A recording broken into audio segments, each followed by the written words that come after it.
Mga katwis, magandang araw. Eto, magluluto ako ng ulam na masarap. Ayan ang aking soup na finished product niya. Ang ating fish. And then, nagluto din tayo ng isa pang ulam na mayroong tomato sauce. Yan ang finished product ng ating fish. Yan ang ating talakitok. At ito naman ang ating finished product na isa pang ulam. Nilagyan natin ng tomato sauce, ang gizzard at saka ang atay. Pinagsama ko sila para matikman naman kung anong lasa. Pakita ko sa inyo kung paano ko siya niluto. Eto, naggisa lang po tayo ng sibuyas. Sinamahan ko na rin ng ating bawang. Yan. At ating hahalu-haluin lang ng ganyan. At then, isama na natin ang ating Knorr cube at ang ating potato at saka ang ating carrot. Hiniwa ko lang siya ng manipis kasi luto na yung gizzard, kaya yan, saka yung atay ay niluto ko na rin, pinakuluan ko na. Ayan, igigisa na natin ng ganyan. Ayan, isama na natin si gizzard. Igisa lang natin ng ganyan. Halu-haluin. And then, isama rin natin ang atay. Yan. In-slice ko lang siya ng manipis. Yan. Halo-halo lang at palambutin lang natin yung carrots at saka yung ating patatas. Dito. At then, lagyan natin ng sauce. Lagyan natin siya ng tomato sauce. Halu-haluin lang. Lagyan pa natin ng konting tubig para medyo maboil ng konti yung ating pagkain at para maluto ng maayos.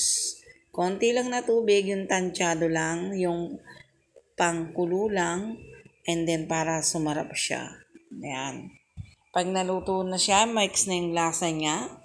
Siyempre, yun ang pinaka-the best. Ang magkasama ang lasa. Pumasok doon sa ating mga gulay. Cover lang natin muna siya, no? And yan, at luto na, malambot na siya. Ayan, ganyan ang texture niya. Malambot ang mga potato at ang carrots. Siyempre, nandun na rin yung lagyan natin ng konting anghang. Nandun yan rin yung kanyang panlasa sa loob ng mga gulay natin. Kulang sa anghang, so lagyan natin ng chili. Ayan. Yung sili na yan ay medyo makakadagdag na panlasa, pampabango at pampalasa. Gusto ko kasi medyo maanghang, kaya yan. I-cover natin, ibukas natin siya, at syempre, ayan ang ating finished product, luto na siya. No, di ba? At pwede na natin siyang tikman. Okay na ang kanyang pagkakaluto at napakasarap na, very sure. And then another putahe. Ayan, nilinis natin sa kumulong tubig ang ating isda. Siyempre, yan ay sasabawan natin kasi wala tayong soup. Siyempre yan, tatanggalin natin ang ganyan. Maglagay tayo ng mantika dyan.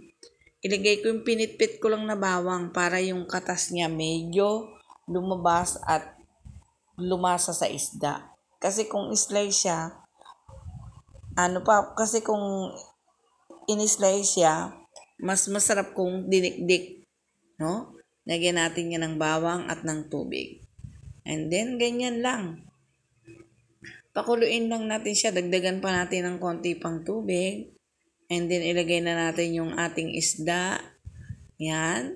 Ginanyan na natin siya. Pwede na rin natin isama yung isda kasi hinugasan ko naman yon sa kumulong tubig.